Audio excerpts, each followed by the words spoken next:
Assalamualaikum warahmatullahi wabarakatuh. Alhamdulillahirabbil alamin wa bihi nasta'in ala umuri dunya waddin. Wassalatu wassalamu ala asrofil anbiya'i wal mursalin wa ala alihi washabihi ajmain. Amma ba'du. Baik, kami dari kelompok 4 ingin menjelaskan subbab nomor 13 tentang relasi dan fungsi. Kami dari kelompok 4 terdiri ada 4 orang. Pertama Tarida Zahra, kedua Triani Agustini, ketiga Wafin Munawar Hakim, keempat Uli Nela Julfah. Baik, untuk mempersingkat waktu langsung saja ke pemateri pertama, Triani Agustini. Baik, di sini saya akan memaparkan definisi relasi dan fungsi. Secara sederhana, relasi dapat diartikan sebagai hubungan. Hubungan yang dimaksud di sini adalah hubungan antara daerah asal atau domain dan daerah kawan atau kodomain. Kedua jenis daerah akan tersedia kemudian. Sedangkan fungsi adalah relasi yang memasangkan setiap anggota himpunan daerah asal tepat satu ke himpunan daerah kawannya. Perbedaan antara relasi dan fungsi terletak pada cara memasangkan anggota himpunan ke daerah asalnya. Selanjutnya, di sini ada contoh. Di bawah ini ada gambar relasi dan bukan fungsi dan relasi dan fungsi. Setiap relasi belum tentu fungsi, namun setiap fungsi pasti merupakan relasi. Selanjutnya, dalam pembahasan relasi dan fungsi, himpunan yang terlibat digolongkan ke dalam 3 jenis daerah. Ketiga daerah tersebut adalah daerah asal, daerah kawan, dan daerah hasil. Secara umum, himpunan ketiga daerah tersebut dapat dilihat pada gambar di samping ini. Relasi dapat diartikan sebagai hubungan, misalnya sebuah relasi, sebuah hubungan perkalian. Hasil relasi tersebut dapat dinyatakan dalam himpunan pasangan terurut X dan Y, dan dapat juga digambar pada bidang Kartesius. Contohnya ada A sama dengan 1, 2, 3, B, 2, 3. A kali B sama dengan 1, 4, 6, 3, 6, 9. Sebuah relasi pernyataan dari sebuah fungsi f(x) merupakan perkalian A dan B. Di bawah ini ada X sama dengan 1, 2, 3, Y sama dengan 1, 4, 6, 3, 6, 9. Di samping ini, kita bisa melihat ada gambar bidang Kartesius yang X-nya ada 1, 2, 3, 4 dan Y-nya ada 1, 2, 3, 4, 5, 6, 7, 8, 9. Dan hasil dari gambar bidang Kartesius atau A kali B ini adalah 1 dengan 2, 2 dengan 4, 3 dengan 6, 1 dengan 3, 2 dengan 6, dan 3 dengan 9. Sekian pembahasan materi dari saya, selanjutnya akan disampaikan oleh rekan saya. Terima kasih. Baik, terima kasih kepada pemateri pertama yang telah menyampaikan materinya. Selanjutnya di sini saya akan menyampaikan materi dari fungsi atau pemetaan. Perlu kalian ketahui, fungsi atau yang sering disebut juga dengan pemetaan masih termasuk dalam relasi. Suatu relasi disebut fungsi jika semua anggota himpunan daerah asal dipasangkan tepat ke daerah kawannya. Di sini ada contoh dan pembahasannya ya, bisa kita lihat sendiri di dalam PPT.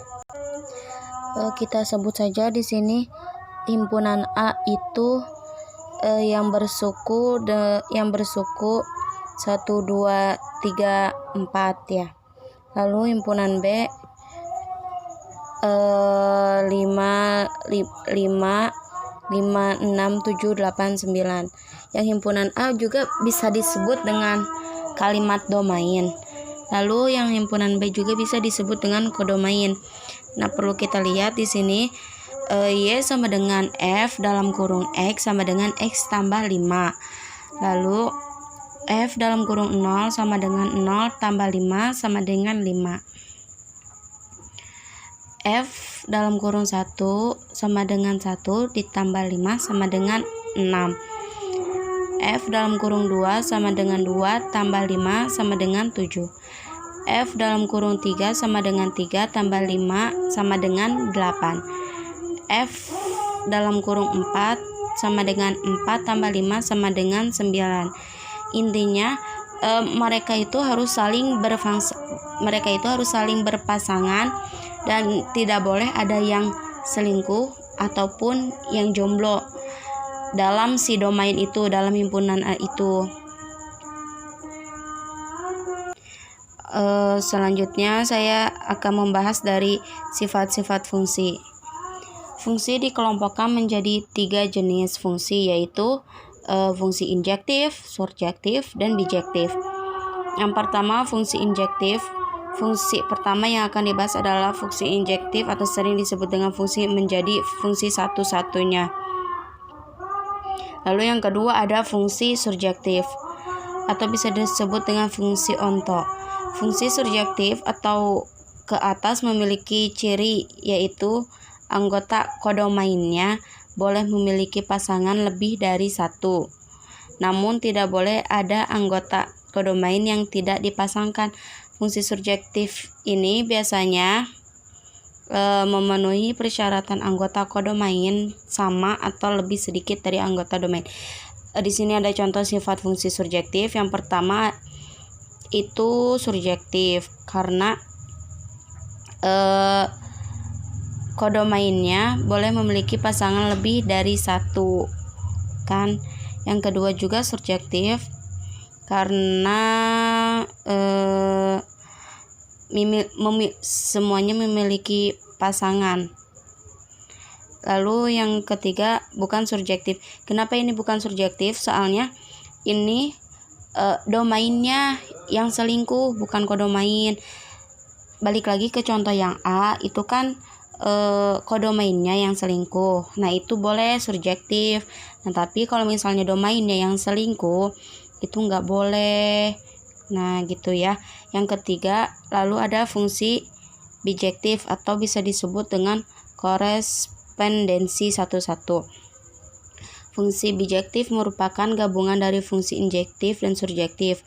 Pada fungsi bijektif, semua anggota domain dan kodomain terpasangkan tepat satu. Kebalikan fungsi dari fungsi injektif dan surjektif belum pasti fungsi atau disebut dengan pemetaan. Namun kebalikan fungsi dari fungsi bijektif juga merupakan fungsi atau pemetaan. Hanya itu materi yang bisa saya sampaikan. Selanjutnya saya oper ke pemateri ketiga. Silakan pemateri ketiga. Baik, terima kasih kepada moderator yang telah memberikan saya waktu untuk menyampaikan materi selanjutnya. Di sini saya akan menyampaikan mengenai grafik fungsi linear komposisi fungsi, yaitu suatu pemetaan atau fungsi dari himpunan A ke himpunan B dapat dibuat grafik pemetaannya. Masih ingatkah teman-teman tentang cara menyajikan suatu fungsi atau pemetaan? Suatu fungsi atau pemetaan dapat disajikan dengan 3 cara, yakni diagram panah, diagram kartesius, dan himpunan pasangan berurutan. Kemudian, grafik suatu fungsi erat kaitannya dengan diagram kartesius, karena grafik suatu pemetaan atau fungsi adalah bentuk diagram kartesius dari suatu pemetaan atau fungsi. Jadi, agar teman-teman mampu memahami cara menggambar grafik dari suatu fungsi atau pemetaan, harus paham terlebih dahulu cara penyajian suatu fungsi atau pemetaan, khususnya di diagram kartesius. Langsung saja kepada contoh soal. Diketahui fungsi f(x) a 3x min 5 dengan domain P sama dengan x0 kurang dari sama dengan x kurang dari sama dengan 5, variabel x merupakan himpunan bilangan cacah ke himpunan bilangan real. Gambarlah grafiknya pada bidang kartesius dan bentuk apakah grafik fungsi tersebut. Penyelesaiannya, fx sama dengan 3x min 5, p sama dengan x0 kurang dari sama dengan x kurang dari sama dengan 5, sama dengan 0, 1, 2, 3, 4, 5. Dengan mensubstitusi variabel x ke persamaan fungsi fx, maka fx sama dengan 3x min 5, F0 sama dengan 3 kali 0 min 5 sama dengan min 5. F1 sama dengan 3 kali 1 min 5 sama dengan min 2. F2 sama dengan 3 kali 2 min 5 sama dengan 1. F3 sama dengan 3 kali 3 min 5 sama dengan 4. F4 sama dengan 3 kali 4 min 5 sama dengan 7. F5 sama dengan 3 kali 5 min 5 sama dengan 10. Jika hasil rank tersebut dimasukkan ke dalam sebuah tabel, akan tampak seperti gambar di bawah ini. Kemudian, dari tabel tersebut, jika dimasukkan ke dalam grafik atau diagram kartesius, maka akan tampak seperti gambar di bawah ini. Nah, jika dihubungkan titik-titik tersebut, maka grafik tersebut berbentuk garis lurus atau linear. Gambarnya tampak seperti gambar di bawah ini. Berdasarkan pemaparan di atas, bahwa fungsi f pada himpunan bilangan real yang ditentukan oleh rumus fx sama dengan ax plus b dengan ab anggota himpunan bilangan real dan a tidak sama dengan 0 disebut fungsi linear karena merupakan suatu garis lurus dengan persamaan y sama dengan ax plus b. Sekian materi dari saya, mohon maaf apabila ada banyak kekurangan. Saya kembalikan kepada moderator. Baik, di sini saya akan menjelaskan tentang fungsi inverse. Fungsi inverse atau juga dikenal sebagai fungsi kebalikan adalah sebuah fungsi yang berkebalikan dari fungsi asalnya. Sebuah fungsi f mempunyai fungsi inverse kebalikan f inverse jika f adalah fungsi satu dan pada fungsi bijektif. Hubungan tersebut bisa dinyatakan seperti berikut. Hubungan bijektif berlangsung pada saat jumlah anggota domain sama dengan jumlah anggota kodomain. Tidak terdapat dua atau lebih domain berbeda dipetakan ke domain yang sama, serta pada setiap kodomain mempunyai pasangan di domain. Perhatikan gambar yang ada di bawah ini. Fungsi bijektif, setiap apa yang ada di domain mempunyai pasangan di kodomain, dan hanya fungsi satu pun sama ada pasangannya tetapi ada satu. Kenapa begitu? Karena di fungsi inverse ini semuanya apa yang ada yang kodomain bisa dikembalikan lagi ke domain begitu, karena kan fungsi inverse ini dalam artian fungsi kebalikan. Jadi setelah dari misal dari A kolom A ke kolom B, dari B kolom B bisa dikembalikan lagi ke A. Ini yang akan dibahas nanti. Kemudian sebagai contoh, f fungsi yang memetakan x ke y sehingga bisa kita tuliskan menjadi y f x atau fungsi x, maka f inverse merupakan fungsi yang memetakan y ke x, ditulis x sama dengan f inverse y. Misalnya f a ke b fungsi bijektif, inverse fungsi f merupakan fungsi yang mengawalkan pada masing-masing elemen b dengan tepat satu elemen pada a. Inverse fungsi f juga dinyatakan dengan inverse seperti di bawah ini. Ini ada contoh seperti f inverse b ke a. Kemudian y fungsi x sama dengan x. F inverse y. Jadi a ke b itu karena ada fungsi f. Dan kemudian dari b ke a dikembalikan lagi dengan fungsi inverse. Setelah melihat di sini, ternyata hasil inverse tidak selamanya memiliki fungsi.